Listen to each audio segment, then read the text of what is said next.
Jackie Lacey is nothing short of amazing in all ways.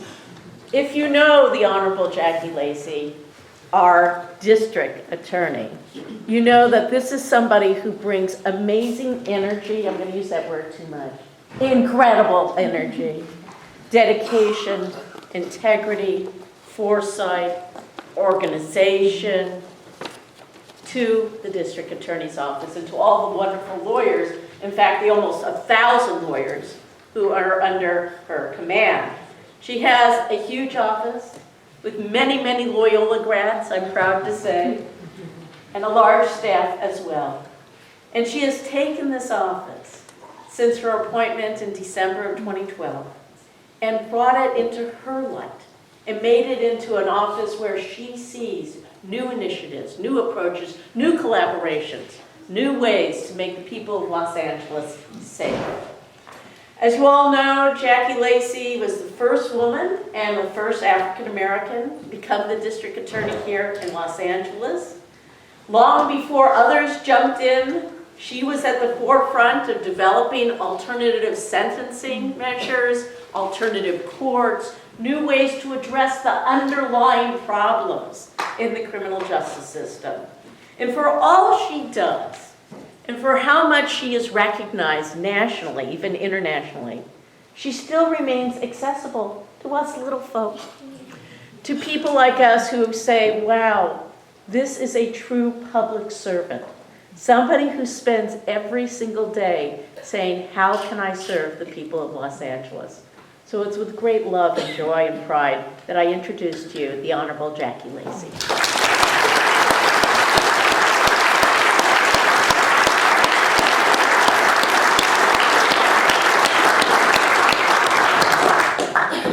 Wow, can't I just sit down?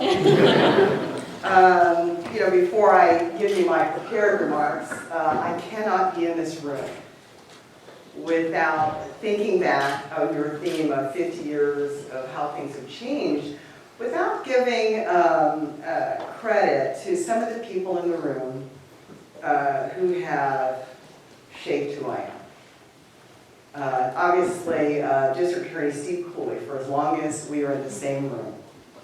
The idea that back in 1988, when I was just a young lawyer wanting a chance, that he gave me opportunities that no one else would give me.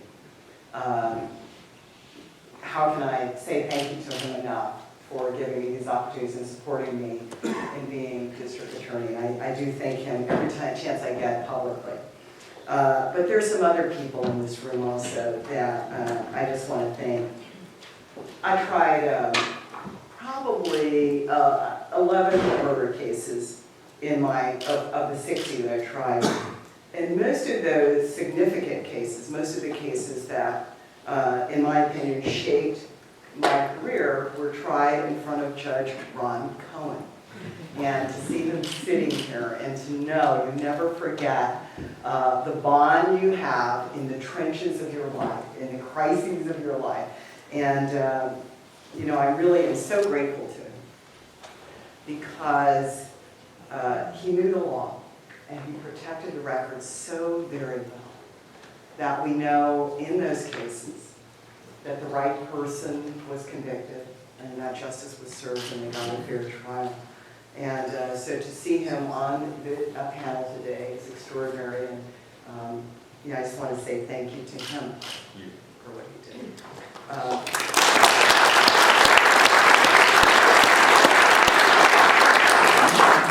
My most memorable case was my hate crime murder case. And in that case, 3 skinheads murdered an African-American man in Lancaster. It was the first time we had actually tested that special circumstance murder case. We had 3 juries simultaneously in the courtroom. It was covered by press nationally. And the judge who kept it all together is sitting here in this room. And I believe we bonded during that trial. Judge Lance Edom, thank you very much.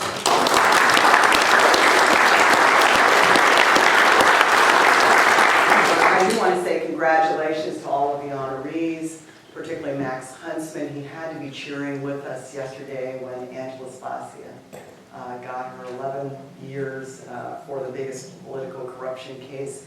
He's an outstanding gladiator. And I thank him publicly, even though he's no longer with our office, for the work he did. Thank you for making our office. Thank you. I also congratulate all of the honorees. Many of them are my friends. And I do want to tell Andre, I am rooting for you. I'm so proud of you. I'm proud that the president nominated you. You're the right person. But I'm going to miss him when he leaves because we have never had a better relationship with the U.S. Attorney's Office under his leadership. The idea that we're able to pick up the phone and just get to the right person to problem solve is a tremendous tribute to his leadership and really to the level of leaders that we have in various places in LA County.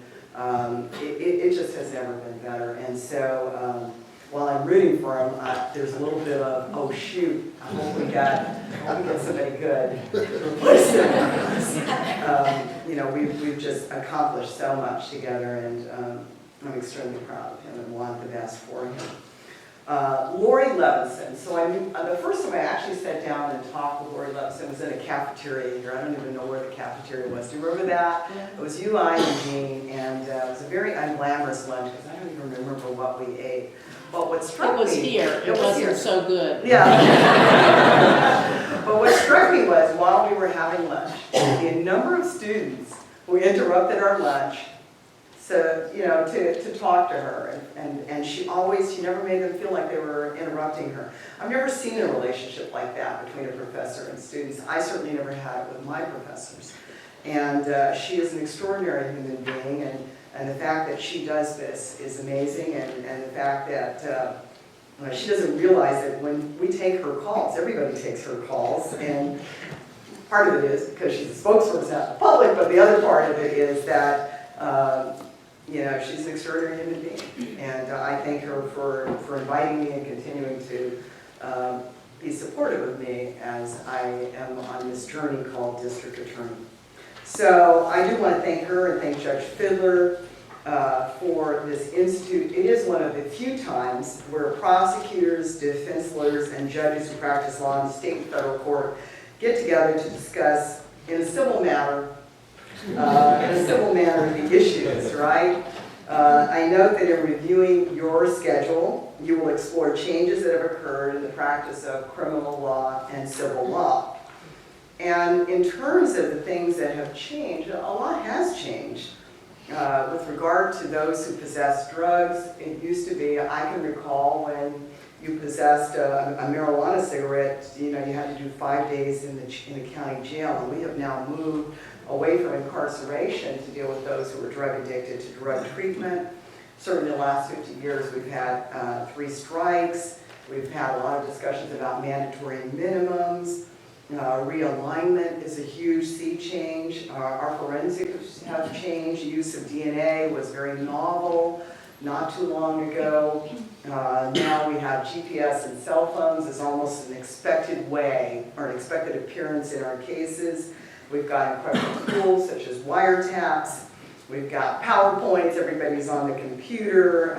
The law has changed significantly. 2 laws that stick out in my mind is the decision that issued by the Supreme Court that we would not execute those who are mentally retarded. And certainly Marcy's law has given a whole new dimension to have allowing victims to have a voice in our proceedings. Specialty courts or alternative sentencing courts are popping up and becoming really the trend of the future. Things like evidence-based sentencing are some terms now that are commonplace. Now, while we discuss the changes that have occurred in our practice, there are some things that have remained the same, and thankfully so. The fact that the decisions are made by jurors. The fact that a judge has to preside over the proceeding. In spite of PowerPoint, oral advocacy is still very important in a case. Live testimony by witnesses, there's nothing that can beat that. And of course, the constitutional protections of the defendant. And while it is good to look back, it is equally important for lawyers and judges to really spend time looking forward. We can learn a lot from reviewing the past, but the people each of us is designated to serve expect us to state with great confidence and truth that we are ready to ensure that justice is served in every single case. I want to thank you for participating in this meaningful day as we look at what we've done in the past, but I invite you to take a look at what we will be doing in the future, because the practice of criminal law is changing. Thank you very much.